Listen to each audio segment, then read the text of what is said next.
se trata de sumar actores, se trata de articular, que es una cosa diferente de poner juntos, de juxtaponer como un sector, otro y otro, sino que se trata de ser capaces de producir un conjunto nuevo, un horizonte nuevo, que es una creación que es, digamos, que es multiplicación, que es más que la suma de cada uno de los actores. No se trata de hacer alianzas, se trata de constituir una voluntad popular nueva que reivindique con éxito para sí la representación del interés nacional. Cuando hay una descomposición social como consecuencia de que la estructura social se descompone, evidentemente no hay anclajes sólidos desde lo que tú poder articular y decir, bueno, esto es una clase social que tiene unos intereses objetivos.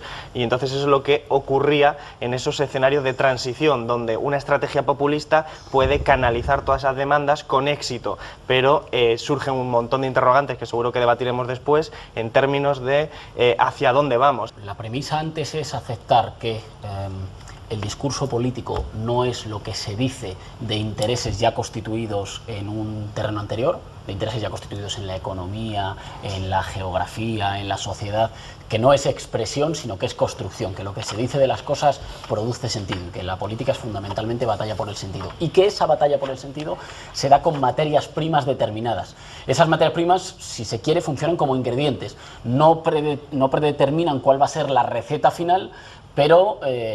y eso sigue siendo contingente, pero cuál sea la receta tiene que ver con cómo se articulan esos elementos que están ahí, pero que pueden dar lugar a construcciones políticas de muy distinto signo. ¿Cuáles son algunos de los elementos concretos que permiten esa articulación? Estos significantes que en momentos determinados son portadores de legitimidad, por ejemplo, cuya significación concreta no está determinada porque está siempre sometida a una lucha. Yo creo que hay algunos que siempre lo son. La democracia seguramente ha sido el que más se ha vaciado, en el sentido de que le caben interpretaciones más diferentes, pero que sigue siendo un portador universal de legitimidad. Y luego muchos otros, digamos, la ciudadanía, el interés nacional, la idea de país siempre lo es, y los términos más abiertos. Y creo que ahí, para pensarlos, siempre hay que moverse en una tensión. Si están demasiado abiertos y pueden significar cualquier cosa, tienen siempre el riesgo de estar demasiado vacíos y de que el antagonismo a su interior sea salvaje. Si están demasiado cerrados, tienen la posibilidad de ser muy fuertemente identitarios para minorías y con mucha dificultad de seducción. Creo que tiene que ver siempre con una batalla sobre cuáles son las palabras que transfieren legitimidad. Yo creo que democracia es un ejemplo muy claro en el que hemos debatido en muchas ocasiones. Una experiencia como, por ejemplo, la caída de los países del llamado socialismo real, en el que la oposición utilizaba los mismos significantes que utilizaba el gobierno oficialista, como democracia o libertad.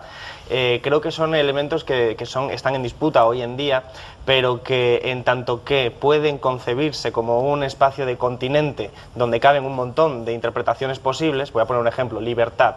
Libertad para un liberal puede ser la libertad negativa, para un republicano es la libertad positiva. Sin embargo, ese significante vacío, significante flotante, permite articular dentro un montón de posibilidades, de confusiones, y si uno hace una estrategia basada en ese significante vacío o flotante y consigue tener éxito, después lo que tiene es un número muy importante de hipotecas con respecto a los siguientes pasos. Ese es el enorme riesgo de concebir una estrategia basada en el significante flotante, a mi juicio. Las instituciones no son capaces de dar o cauce o promesa confiable de cauce en el futuro a una parte de las aspiraciones de una gente que no se siente representada. Por otra parte, tampoco hay una imaginación o un horizonte ofrecido que integre buena parte del descontento, y ese descontento, y esto es importante, se produce sobre un terreno dislocado. No es un descontento en compartimentos, no es un descontento que ya salga formado en cuadrado de casa, sino que es un descontento que desborda los cauces que debían existir para canalizarlo, bien sea institucionalmente, bien sea en las organizaciones de protesta que existen.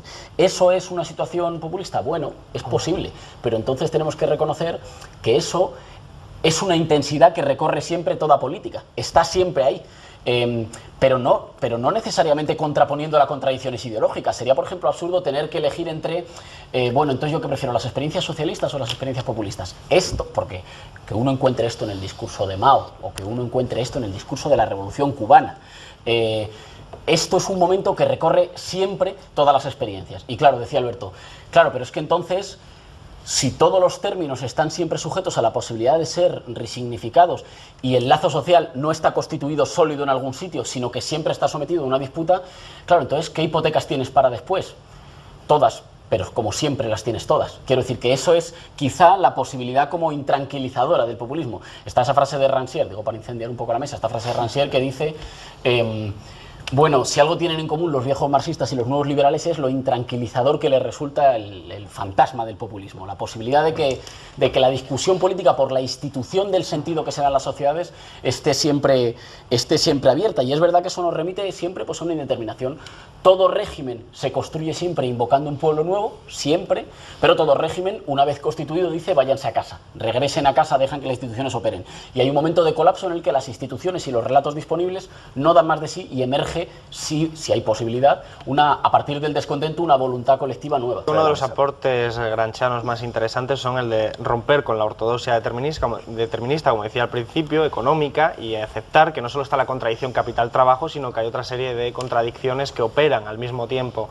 Pero sin embargo, quizás por deformación profesional, o mejor dicho, por tradición política, o por ambas, yo sí que creo que hay que tener muy presente lo que es la estructura económica para explicar lo que son los diferentes cambios. El propio Laclau dice que cuando en 1848 se establece, si se solidifican las diferentes ideologías, la situación populista desaparece, vuelve a aparecer más posteriormente y era previa.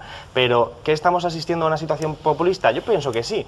Pienso que estamos en España en un momento de construcción de una sociedad postfordista en la que caen sobre todo la gente más joven, por eso hay una ruptura generacional, mientras que hay una situación fordista para una gente que se ha criado también políticamente en el régimen del 78. Entonces, es un choque que explica que hay una situación populista. Ahora bien, cuando decíamos lo de las hipotecas, yo pienso que un significante flotante muy efectivo es casta. Casta, o para no provocar demasiado, oligarquía, podría serlo también, y el propio Laclau lo sitúa. Son significantes flotantes en el que yo me encuentro con la calle a alguien que es un médico ultra cualificado, o a un panadero, o a alguien, cualquier otro, que todos van a focalizar, digamos, en ese contexto, en esa palabra, en ese significante flotante, todas sus demandas.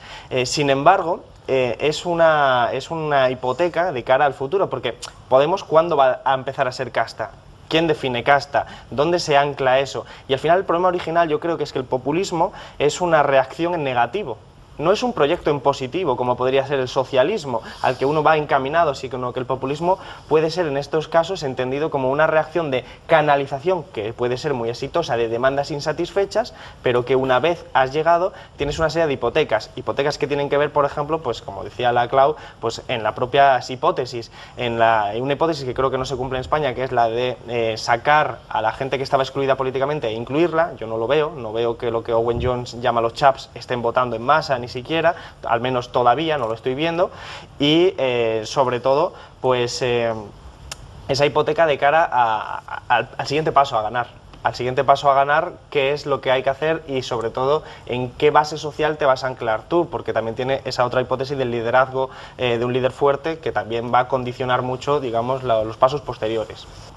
Igual que todo régimen se constituye invisibilizando algunos dolores, solo su emergencia en un plano nuevo, en una dicotomización nueva, que lo hay en toda política transformadora, permite siempre poner encima de la mesa algo que a alguien le dolía y que no podía explicar políticamente. Se le podría acusar al movimiento de derechos civiles de los negros en Estados Unidos, decir, oigan ustedes, con lo bien que nos llevamos ayer, que éramos una gran familia en este país, ¿por qué tienen que venir ustedes a dividirnos? ¿Por qué tienen que ustedes que polarizar? En ese polarizar hay siempre la posibilidad de democratizar, de politizar algo que te dolía. Ayer era tu problema. Conflicto social y hoy previo. Claro, pero un conflicto social que no está en absoluto escrito, que son diferentes ingredientes que pueden dar lugar a recetas muy diferentes y que lo normal, por desgracia, siempre es que no den lugar a ninguna receta. Y aquí sí que diría, claro, la cuestión fundamental, tiene un artículo de Laclau que es por qué construir un pueblo es la tarea fundamental de una política radical.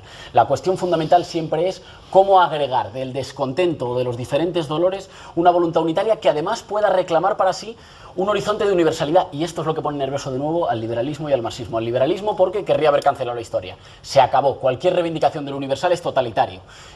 Lo que hay son individuos que expresan decisiones racionales en el mercado electoral. Y una parte fundamental del marxismo diciendo, no, esto de que el universal esté siempre sometido a disputa política y pueda ser siempre discutido y construido en un sentido u otro, esto es un jaleo. Estos son mejores incluso si ninguna experiencia política concreta pudo concretarlo, son mejores, digamos, los itinerarios cerrados que ya sabíamos que había al final del recorrido. Pero es que incluso el socialismo funcionó fundamentalmente como mito. O se ascribían las masas a la idea del socialismo por un programa cerrado de transición. En absoluto. La liturgia no era un equipaje no deseado de una construcción política. Era lo fundamental del mito de que los desposeídos podían gobernarse.